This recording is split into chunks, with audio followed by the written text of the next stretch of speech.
I have some pocket doors that I want to keep closed because it's acting as a wall, and these pocket doors have zero hardware on them, so I want to keep them shut and not rattling. And so I decided to go ahead and install these door stoppers.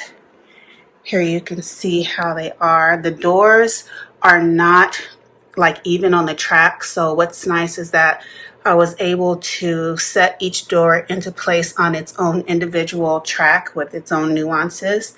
And now I don't have to worry about these coming apart anymore. So they don't come apart anymore. And when I push a little bit, they don't rattle anymore because they were rattling as well.